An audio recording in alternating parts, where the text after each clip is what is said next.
Coach, do you look at last year as you just whitewash that year and to erase it from the memory banks and reset, given circumstances of trying to fuel the team, and we just talked about practicing and preparing in the middle of a pandemic? Is that something you just want the returning players to get out of their heads?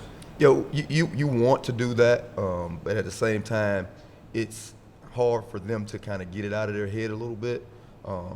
But we're working on that, and we have a good group of returners and a good group of newcomers that have come on board and been able to help us. But as far as last year, we used that as a learning experience, and we cherish the opportunity to be together. That's a big thing that we weren't able to do last year. Train together, be in the locker room at the same time, be able to have a media day where we can come and talk to you without being, socially distanced. It's been really, really good. It's been pleasant. Okay.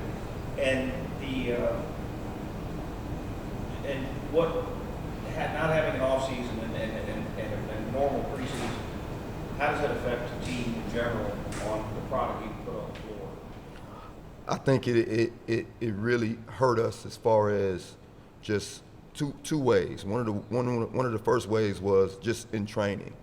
We didn't get a chance to train together in the weight room as much as we needed to, and that I think it led to some injuries, right? We had a situation last year where we were down to 6 players total, and we ended up, the 6th player got hurt and had to come out of the game. So we went and sent the JU signal or the bat signal out, and we got some help from some of our sports on campus, the lacrosse team, the rowing team. So we had to field a team based on people that were non-scholarship basketball athletes. So just having an opportunity to prepare their bodies for the wear and tear of a season has been tremendous for us. The other aspect is, it's a toll on our group as well. It's a toll on each individual girl because they're not able to be around their teammates. They're sitting in the dorm room. Some of them were in quarantine, so they're sitting in the dorm room alone, right? That's a mental toll that it takes on a lot of these kids. So being able to get out of that pandemic and being able to just be a team and be around each other has been delightful for us, and it's helped us, and it helps with team chemistry as well. Talk about this young lady and then any other newcomer you feel like is really going to help you this year. Taylor Hawks, I call her the general. She's the little general. She takes care of business on the floor. She takes care of business off the floor, and she does a great job of leading our team. One of the best passers. We were fortunate enough to get her when I recruited her when she went in the portal. I recruited her, and I'm like, I gotta have you. She's similar to Chris Paul in my opinion. She just does all the little things right. Great defender, can shoot it at 3 levels, can score at 3 levels, and can run the team. She's a delight to have here in our program, and I'm excited about her and her growth this season. And is there anybody else, newcomers, you think will help you? Absolutely. And we have some returners that are going to be good for us, but the newcomers as well. We got Asia Jones, a transfer post player that's super athletic, can score in a variety of ways. We have Shania Jackson. We call her Mo Money. She's going to be really, really good for us. We throw it inside to her. She can play on the perimeter.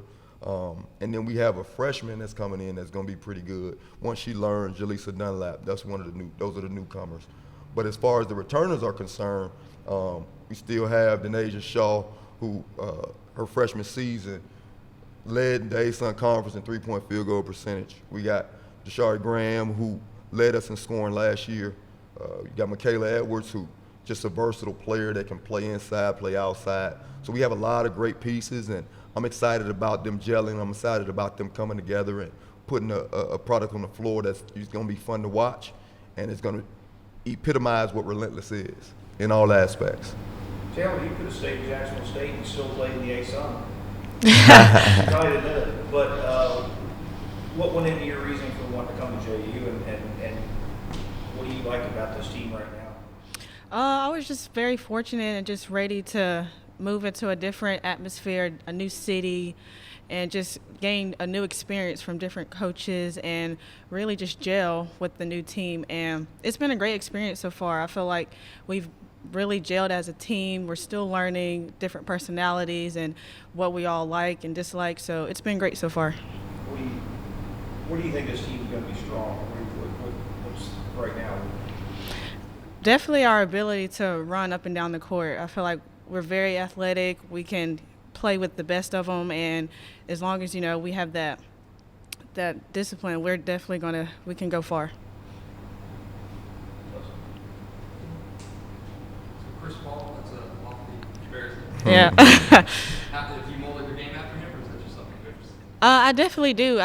I see myself in Chris Paul a lot. We're both undersized. We're not the fastest, but definitely crafty, and we play smart. So I definitely see myself as Chris Paul game. So that's a good one. What's it been like, kind of plugging in with the players who are here now, and the transfer come in, and you got to learn on the fly and everything? How was that adjustment been for you? It's a huge adjustment. Playing with the different team, and the majority we have newcomers and returners, so it's been definitely fun just learning everyone's different style of play and just really trying to learn everything. So it's been great. Coach, define JU women's basketball as people knew it before last year, and how close is this team back to that definition? This team is very close to that, but what relentless is, defining JU basketball as being relentless. In all aspects. But on that floor, you're going to see a relentless defensive team that gets after it, that's going to run, that's going to rebound, that's going to share the basketball, and is going to play together, right?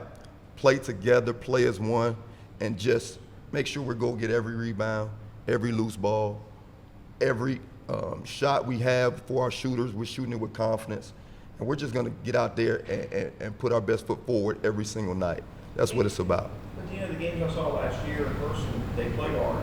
It was still, I guess, not all relentless, but they still played hard. But was it just too much of a who's going to play, who's going to be out? Are we going to be able to practice with 10? Do we have 10 players in practice? That was a big part of it, man. We had our leading scorer came back. In January, she tore her meniscus in October, came back in January, played well, played like 4 games, and then all of a sudden she's down again. Then you got somebody's out with COVID, and you have somebody, but there's no excuses. We're still going to be relentless. You just don't know what this season is going to entail. We're hoping for greatness, but what we're going to do is we're going to go out and we're going to defend. We're going to go out, we're going to rebound, we're going to share that basketball, and we're going to let it fly. So I'm excited about this group. I'm excited about what they bring to the table. We have a lot of great pieces, a lot of good talent in this gym and in our program, and with people like Taylor, with people like Asia, with people like Denasia and Deshari, I think we're going to be really good. Teams coming into the A7 this year are they pretty good? Yeah, you got a couple teams that are pretty good. Jacksonville State. Taylor told me all about them, right? we played Jacksonville State her junior year, and that's something that she talked about remembering when we played them. They're going to be scrappy. They're going to get after it. Rick does a good job with them. And then Central Arkansas will be pretty good. They're pretty traditional. And then you have Eastern Kentucky. Got a new coach. He was at Morehead State. They're going to be scrappy. They're going to get after it as well. So I'm excited about those new teams that are in the conference. Now the travel is going to be crazy, but I'm excited about it. Is there a path to anyone beating Florida Gulf Coast? Do you let Bell do what she does and stop the other person? Do you focus on Bell? Anybody who has a chance to beat Florida Gulf Coast, what do they need to do? They have to be solid. And they have to have people that can put the ball in the basket and be solid defensively, and not give up a lot of easy baskets for Bell, and take that 3 ball away.